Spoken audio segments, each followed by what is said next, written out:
This episode is brought to you by Experian. Are you paying for subscriptions you don't use, but can't find the time or energy to cancel them? Experian could cancel unwanted subscriptions for you, saving you an average of $270 per year. And plenty of time. Download the Experian app. Results will vary. Not all subscriptions are eligible. Savings are not guaranteed. Paid membership with connected payment account required. Today on an all-new Dr. Phil, drowning in debt. I can't wrap my mind around the fact that you two are $624,600 in debt. You didn't even know that total till we gave it to you. I didn't want to face it. Can your marriage survive a money meltdown? You said you can't see being married to a man that can't manage money? Yes. I'm supposed to figure out how to pay the bills. The top 5 ways to get out of debt. Stand by, Dr. Phil. Some say it's a hard life, but it's hard for us all. Always hold on. In 10, 9, be strong. Reach out for 5, 4, Ready, see. Roll 7. darkness. I need a hand to pull me through. Stand by, camera 6. I know I will survive. Okay, who here today is married? Oh, wow. Lots of people. All right, why don't you 6 ladies stand up? Okay, I have a question for you, okay? How much debt could your husband rack up before you would divorce him? Okay, look up at the screen. $5,000? If he racked up $5,000, would you be okay? No. It'd be all right? No. $50,000. Yes. That's fine. You might be kicking him to the curb. 100,000. Yes. Oh, yeah. He'd be gone at 100. 500,000. yes. Okay, we got the last Beyond. one. All right, now how about this number? $624,600. All right, sit down if that is not the current amount of debt you are in.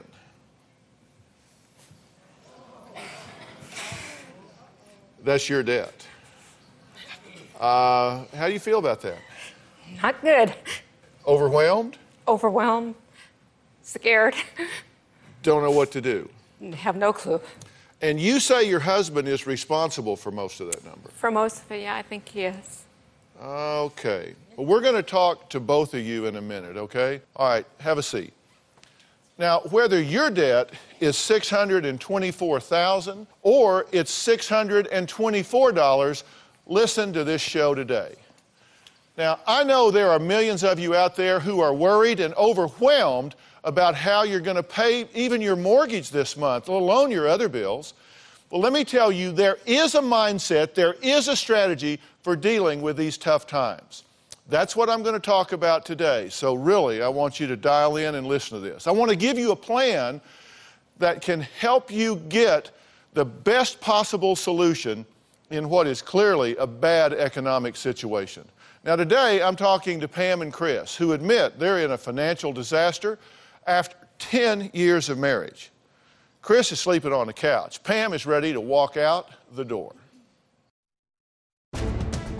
Chris and I currently owe approximately $300,000 on our first mortgage, $162,000 to E-loan, Sears $10,200, GM MasterCard $9,000, Macy's $1,200. There's one that has a lighthouse on it. I don't know the name. I think it's $11,000. B of A $17,000. My student loans are $48,000. My parents American Express $700 loan, $4,500. $10,000 is student loan. So this all totals roughly to about $600,000. I didn't want to really add it up. Well, clearly, the amount of this debt is shocking, but even more shocking is they don't really know how they got there. I mean, how do you rack up that much debt? I don't know what happened. It just, one day it was there. Pam admits that she should have seen the writing on the wall.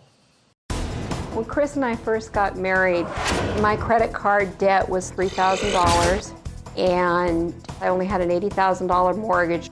My credit was pretty much null and void. I was on a cash-only basis. I had filed bankruptcy to get out from underneath debt from my previous marriage. Chris owed $9,000. worth of back child support. Looking back, I should have seen some of the warning signs. I should have seen where we were heading. So how did they get in this much debt?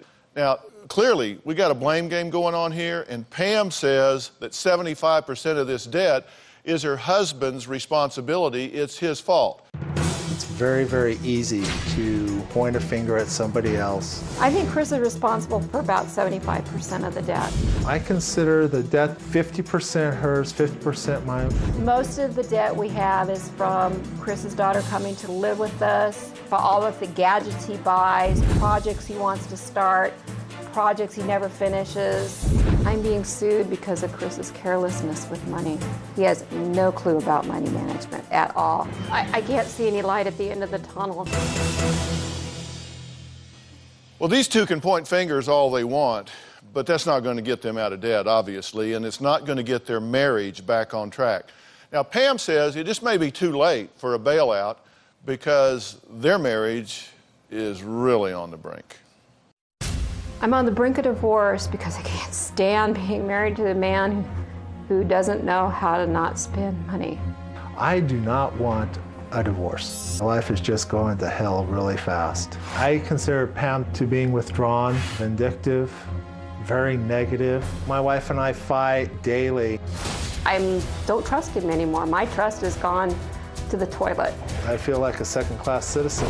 I feel financially trapped. I just can't believe this is happening to me. It's time to make decisions and move on with my life and walk away.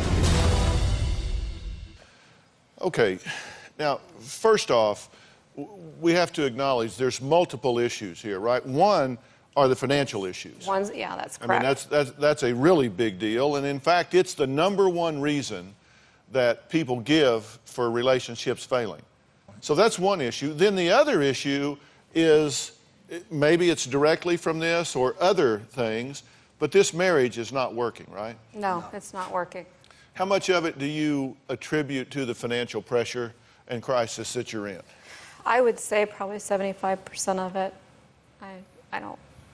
In fact, you said you can't see being married to a man that can't manage money? Yes, I did. I said I couldn't stand it anymore. I talked to him about it. I'll ask him something. He'll go to the credit union and take out money he doesn't tell me that's in our impound account for our taxes. And I'll say, Chris, why did you do that? And he'll say, oh, well, I needed it. And it's $80, but it's still the money that I'm thinking I have for taxes or something. But at the same time, I knew I was having $300 coming back that same day when I bought the paint for the job. But is that the point, or is the point that you don't tell her what's going on and you guys aren't communicating about this? Of both. He does it, and then he says he's going to have the money coming in, and maybe 2 months later we get the money coming in from the job he was going to do because he won't ask the people for money till he's done with it. So there the bill's set. I'm supposed to figure out how to get the money to pay the bills. Meanwhile, they're sitting there. He's not asking for the money. I robbed Peter to pay Paul, and it just keeps going. But now you're taking the role here of victim, honestly. I mean, you're saying that he's victimized you in this. Probably. In some ways, I maybe feel that way, but I also know it's my own fault because I probably let a lot of it happen. Well, let's talk about that. I made a list. Before you got married, you knew he had filed bankruptcy, right? I'm not sure if Yeah, I knew I told it her. before. I told her I'm not sure when he about told me if he everything did. It could have been before. before. You knew he had no credit. Yes, I knew he had no credit. But he didn't have any debt either at that point in time. And he'd gone back to school. Because he had taken bankruptcy, which he told you. Well, I did have the student loans coming due soon. But I thought it was only, he made his bankruptcy sound like it was only like for under $10,000. Are you saying that you didn't have any warning signs? Because to me, it looks like you had some clear warning signs. No, I had warning signs. I think I probably maybe ignored them. I thought he went back to school. I thought he was trying to be something and he was making something out of his life. And I thought those things maybe were things that just happened. Let me just tell you up front, I can't wrap my mind around the fact that you two are $624,600 in debt and you don't really know. You didn't even know that total till we gave it to you, did you? I didn't want to face it. I knew at least it was I knew it was at least $500,000. Okay, well, when you got married, your total indebtedness was $131,000. Yeah. for my Okay, mortgage. here's what marriage has done for you. Your debt's gone up 491%. You don't get to say, I don't know how that happened. You don't get to say that anymore the rest of this hour, okay? The rest of this show, that's off the table. You don't get to say that because we're going to talk about how it got there. I'm going to make sure that you have an answer to that. Now, is this all Chris's fault? And he's going to tell you absolutely unequivocally it is not all his fault. She says it's 75% his fault. I think they've made some bad decisions on many different fronts, and these may be things that you're dealing with as well. We're going to talk about all of that for them and for you when we come back.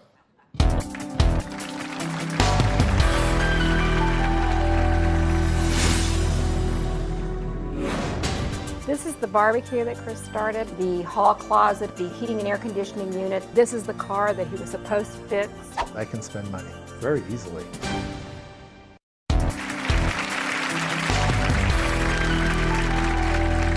Well, we're talking about how money problems can ruin a marriage. In fact, it's the number one thing that does ruin marriages. Now, I want to give you a plan to help you get out of your financial crisis. Now, I know it seems really overwhelming right now, but you can learn to manage this. So today, I'm going to give you the top 5 ways that experts say things you need to do to get out of debt. Now, number 5 on that list is learning everything you need to know about your debt.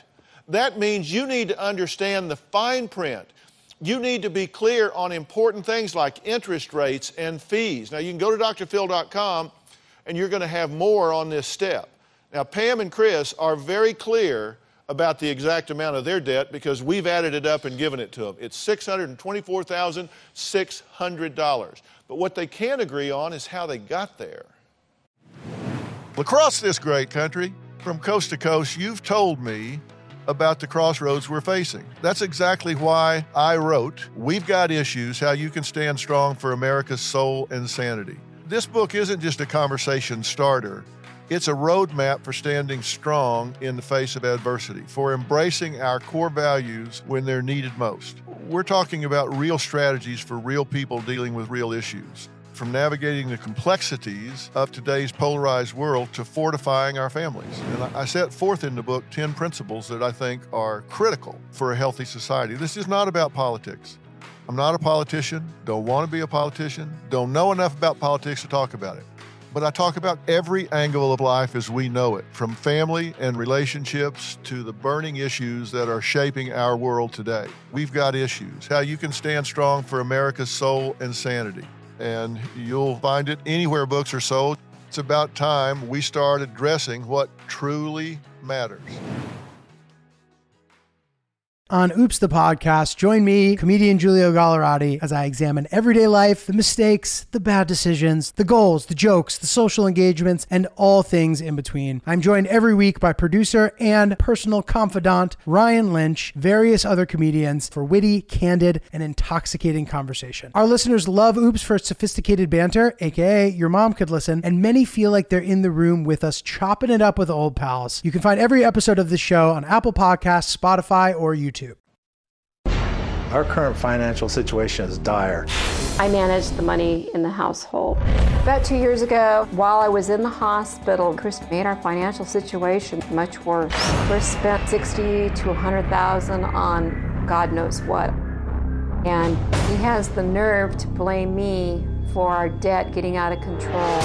When I went to the hospital to ask her about the bills, she threw them back at me and says, you'll have to deal with it. And this is where our finances really started to unravel. If I have a project or a goal, I can spend money very easily.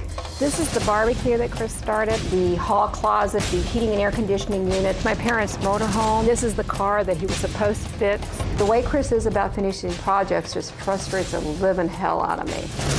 He went online to Cash Call and decided to take a $5,000 loan out to pay the bill. I told Pam it was 5.9%. Lo and behold, it's at 60%. The guy has a physics degree. He should understand what interest rates are. He has no clue. Do you have a lot of projects? I have a lot of projects. Okay, and you don't finish them? I finish the ones that the funds are there for. And if you don't get bored with it. And you get bored with them real fast. The ones that haven't gotten done have always run out of money, or I have already determined to be a long-term, like the barbecue. I knew that was going to be like a 4 or 5 year project because it's going to take a lot of money to put together. You also said you get bored with them and you don't like to keep working on them. It takes you 4 or 5 years to put up a barbecue? The barbecue is 20 foot long and almost 15 foot tall with the center burners on one side. They've been taken out. Well, I know once I burned it. But you can build a house in a year. Oh, I know that. Let me tell you something, because I'm kind of cut to the chase on this. You're hugely in denial here, and you're playing semantics and justification games about things that are just not credible. It doesn't take 4 or 5 years to build a barbecue, okay? So, and you're saying he gets bored and he quits on this stuff. Yeah, he gets bored. She says that 75% of the credit card debt is in your name, most of it because you buy, it's all in her name, that 75% of it is your expenditures on these projects and tools and things that don't ever get finished. Is that true or false? That is inaccurate. That is inaccurate. So y'all disagree about that? Yeah, definitely. All right, Chris, let me be very clear.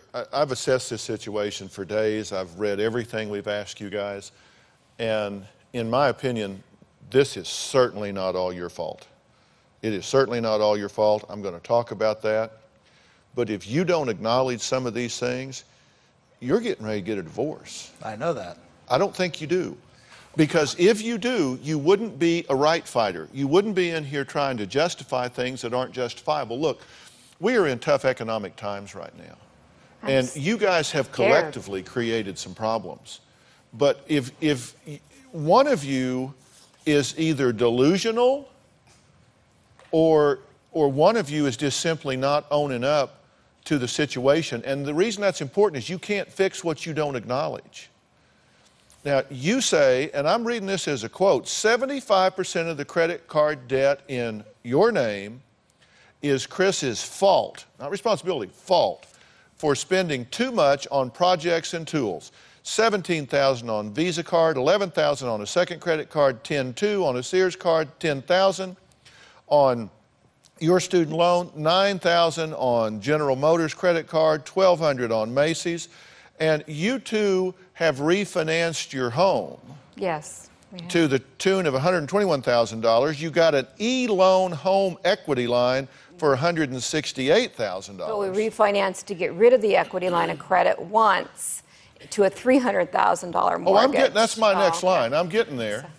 So we got 121, 168, 300,000, and then you can't remember all the unfinished products because there are too many. 8,000 barbecue, 5,000 garage, 3,000 wood-burning stove, 2,000 bedroom closet, cabinets at your mother's house, guest room closet.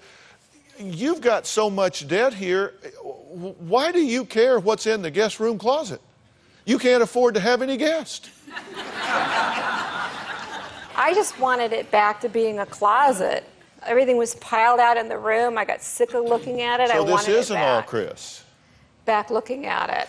She would tell me to do a project. I never meant to say it was, or made you feel that it was all Chris. I do take some responsibility of it. I mean, I would get a project. She would say, I want my closet back as a closet. I want my hall closet so I can put things into it. But it was a closet when you took it apart. Why couldn't you? You told me you couldn't use the wood. This is math, not magic. You can't afford that. That's right. If you're keeping your stuff in a box in the garage, you can't afford to redo a closet.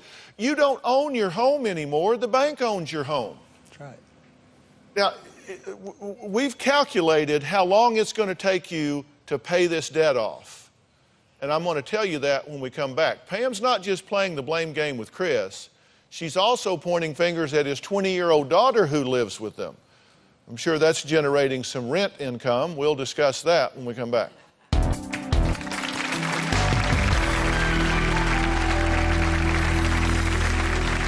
Chris's daughter is a big financial burden. I'm tired of paying her way. I am not going to just kick her out. She's going on 24. She needs to grow up and get the heck out.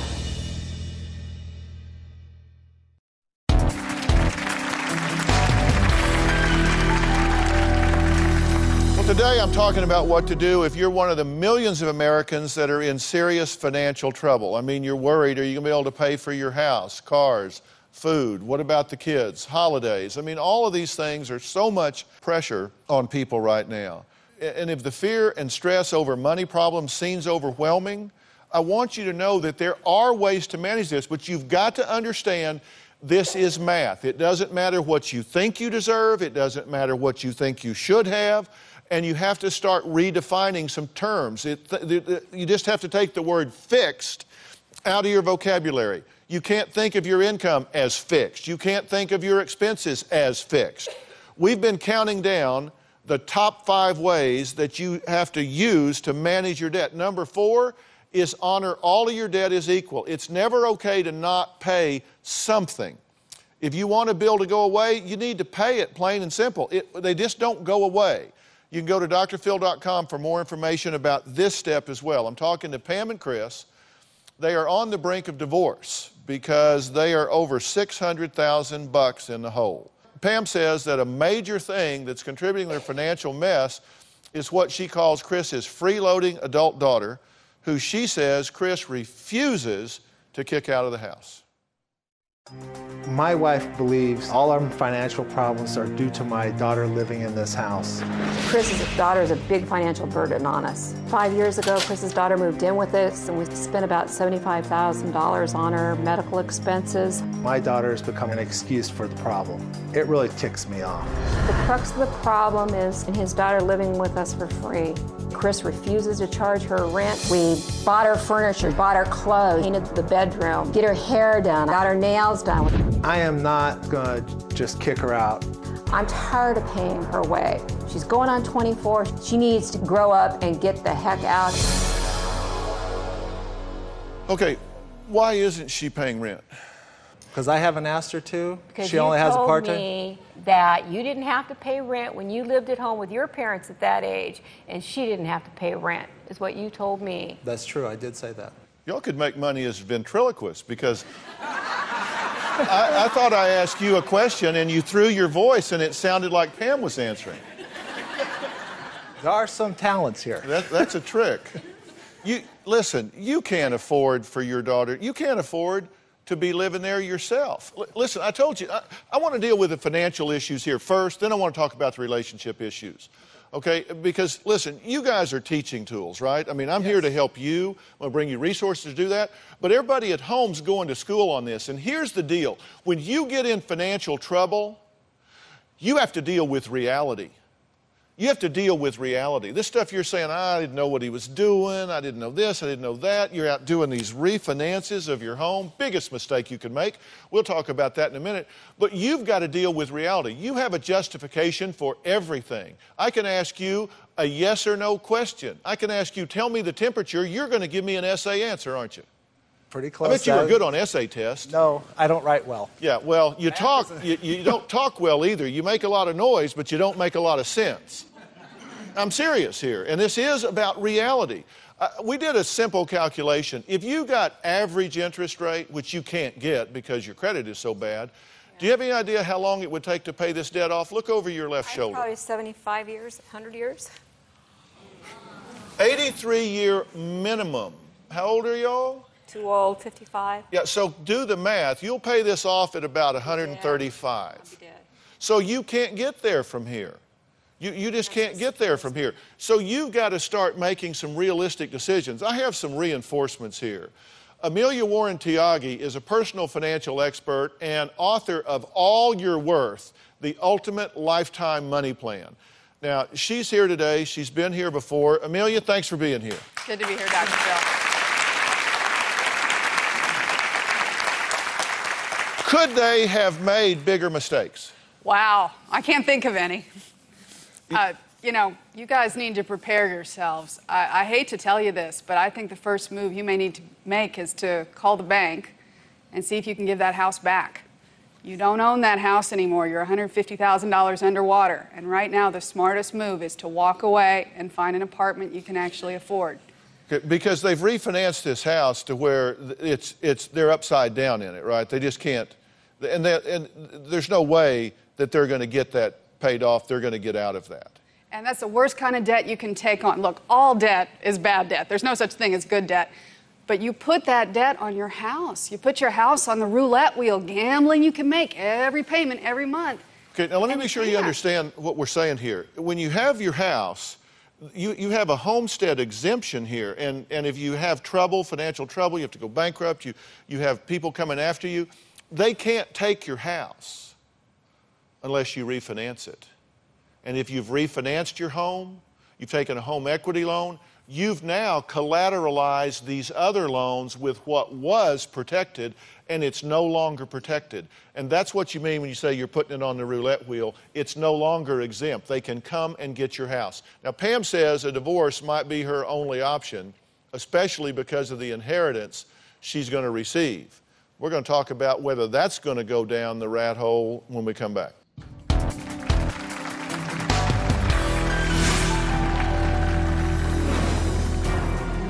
Chris thinks my parents are an endless money bag, and I'm scared that when my parents die, that he will drain me of the inheritance money. I don't want Chris to have access to any of it, and I think the only way to achieve that is through a divorce. You're a podcast listener, and this is a podcast ad. Reach great listeners like yourself with podcast advertising from Lips and Ads. Choose from hundreds of top podcasts offering host endorsements, or run a reproduced ad like this one across thousands of shows to reach your target audience with Lips and Ads. Go to lipsandads.com now. That's LIBSYN ads.com.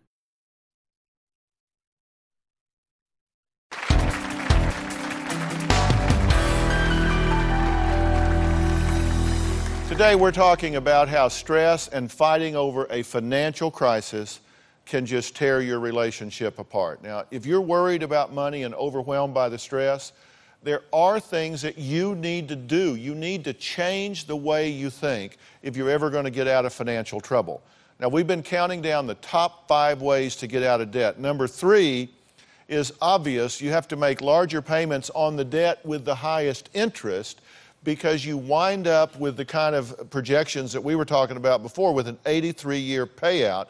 You got to get rid of that high interest debt. Now, look, go to drphil.com. We're going to give more information about these steps. We're going to have other things there. Pam and Chris aren't even making a lot of their minimum payments. In fact, they're just not paying some of their bills at all. Pam says she's ready to walk away and just wipe the slate clean. Chris says, look, that's not the answer. He doesn't want a divorce, and he needs his wife to talk to him without blaming him for everything. Now, you understand that we're into survival mode here. A lot of people in America are in this situation. They're in survival mode. This isn't about how you can sock something away for old age. What we're talking about here is how you survive. What did you think when Amelia says you probably need to walk away from that house? I think I've pretty much come to that conclusion before I got here when I emailed you. And first that's not a happy thing. No, it's not a happy thing. Do you get that that's where you are?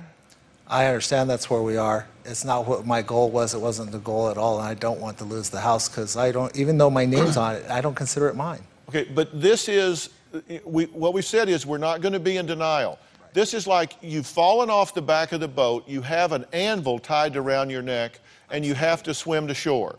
Now, when somebody comes and says, look, cut the anvil loose, and you've at least got a chance of making shore.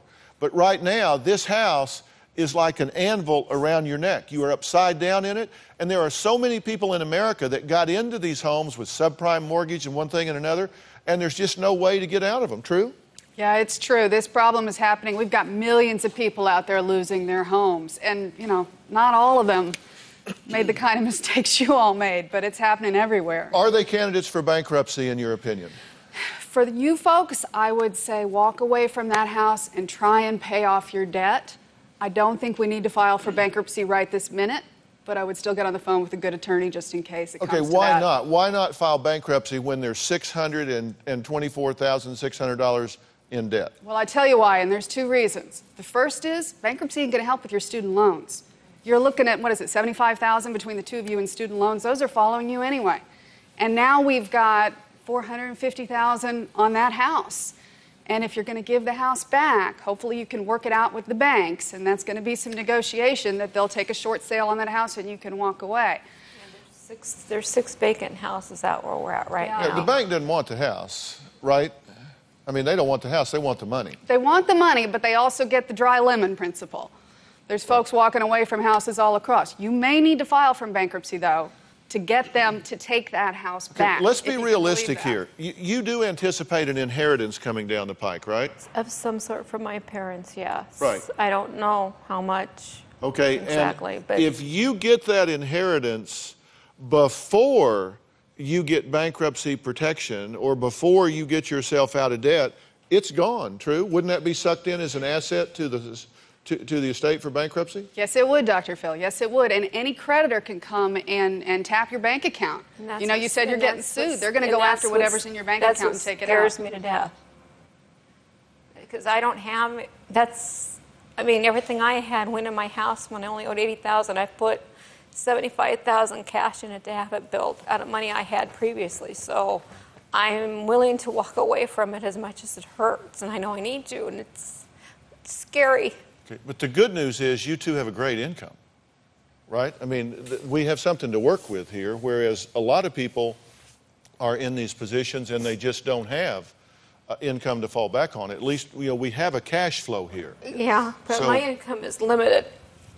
Well, it may have to get unlimited. We may have to do some things to bring it about. And I understand that's not as easy as said than done.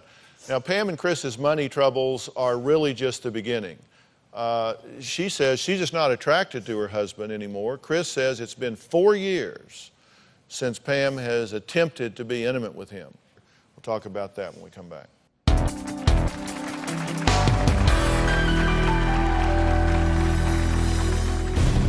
I don't want to be intimate with Chris because I think he's fat. Some of the things he does disgust me.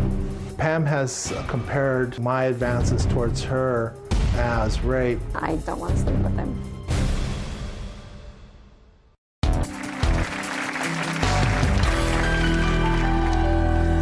Well, today we're talking about how the battle over finances can push your marriage to the brink of divorce. Now, I know millions of you are stressed about finances right now. We've been counting down the top 5 things you have to do to get rid of that mounting debt. Now, you can find these steps on drphil.com. Number 2 is always try to make more than the minimum payment. If you've got debt, you got to try to accelerate its reduction. Now, I've been talking to Pam and Chris. They say their debt is not the only struggle in their marriage. They may not agree on how they got into financial trouble, but they agree that their sex life is non-existent.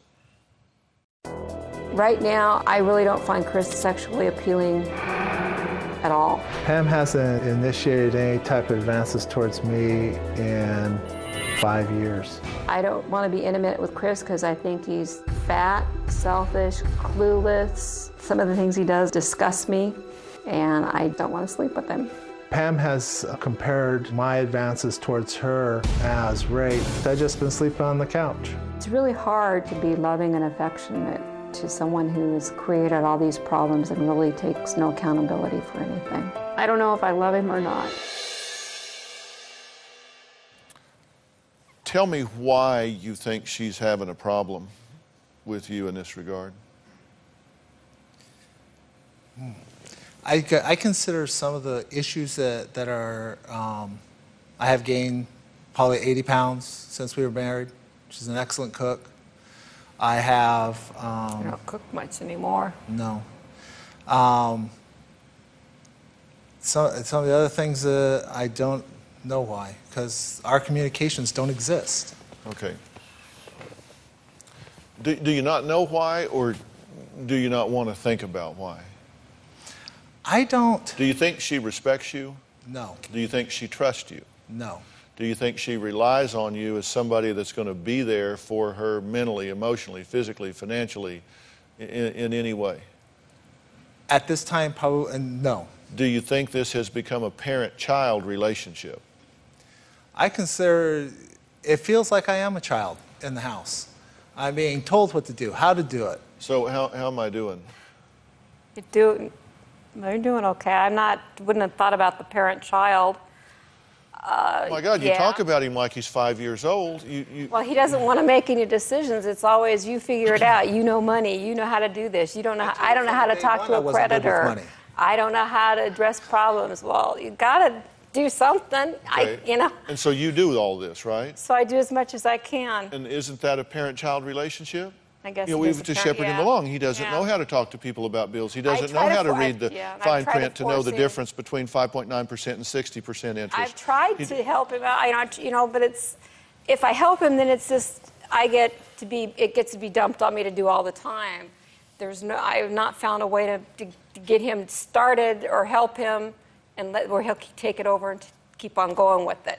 Like E-loan, I'm not on it. You get behind, you get the delinquent notice. Well, they won't talk to us when we're behind. They won't talk to me when we're current. And I go, Chris, they're sending letters that say they will.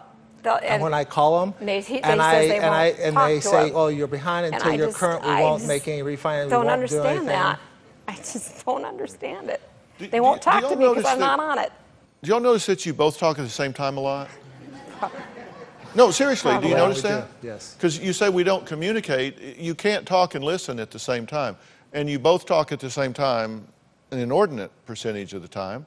And I asked you if you thought this was a parent-child relationship, and you wanted to discuss a phone with an e-loan collector.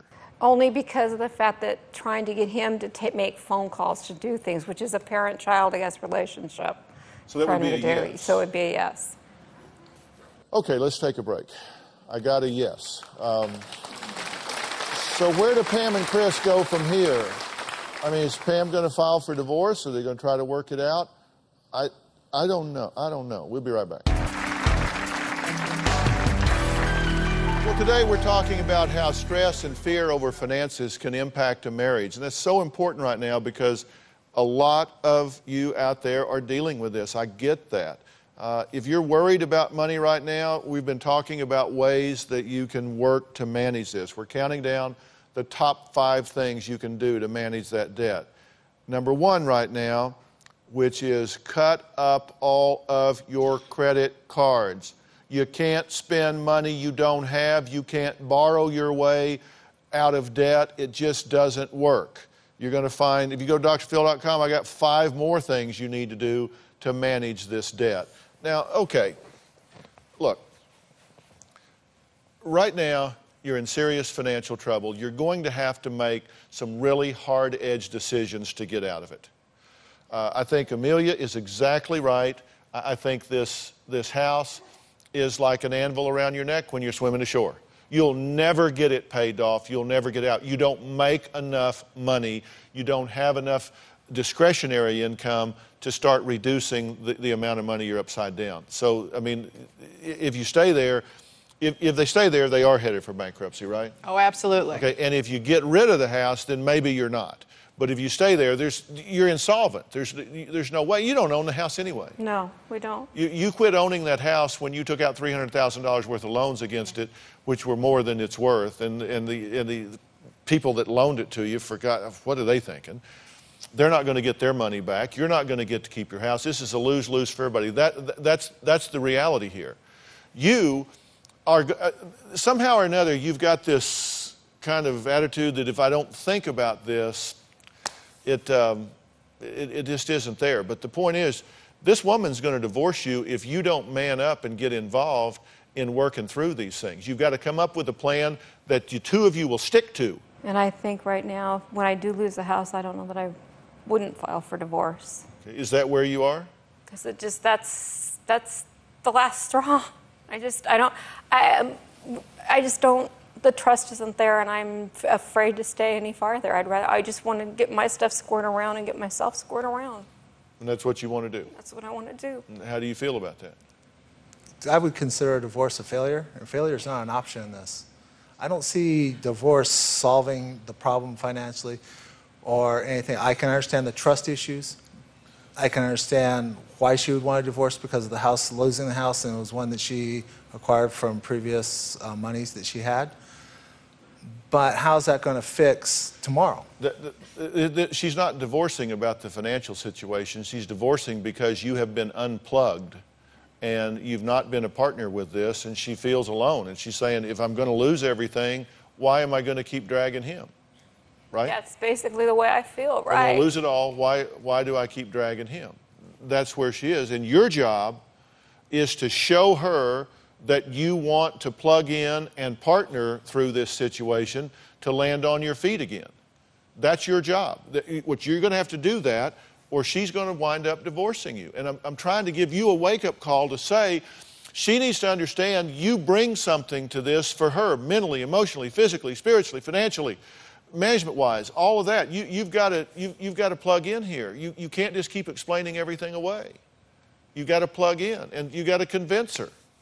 Well, today we've been talking about financial crisis and how it can tear relationships apart. It's the number one reason relationships fail. And Pam, you're saying you're at that point, but there are two things that I want you to do, if you would, the two of you, Chris, Pam. Number one, I want you to sit down with an attorney that can look at all of your debt and all of the things that, get all the cards on the table and examine the strategy. Do you need to give your house back? Which I think the answer is going to be absolutely yes. And do you need to take bankruptcy? Which may or may not be true depending on the pendency of this inheritance and that sort of thing. I want you to make informed decisions. You've not made informed decisions. So we are going to make that resource available to you. We're going to locate you an attorney in your town that will sit down with you and talk about this. And Amelia, I'm going to ask you to stay plugged in with these two as well. And let me tell you, she'll tell you the truth whether you want to hear it or you don't. And it'll be right, by the way. And secondly, before you decide to pull the plug on this, I do want to arrange a counselor for the two of you to sit down and talk about ownership in these problems. And Chris, you're going to have to, I said you're going to have to man up. You're kind of like, well, I don't know. It's here, it's there. I was working on this and I didn't finish it. If that's the way you're engaged here, you're headed for divorce. I told you that at the beginning of the show. But I want you to have the opportunity to declare a new day and partner with your wife in a different way. So I want you to do those two things before you pull the trigger. And we'll do them right away. I'm not saying this is going to be like a 6-month thing. Are you willing to do that, Chris? I am. Okay. Amelia, thank you for being here and for plugging in with these two. And particularly in these financial times, you want to pick up a copy of Amelia's book, All Your Worth, The Ultimate Lifetime Money Plan. It has reality. It has action. It has verbs in the sentences and gives you some strategies you need. This is a time to save money, but don't save money on that book because it will help you. All right, thanks for being here. So long.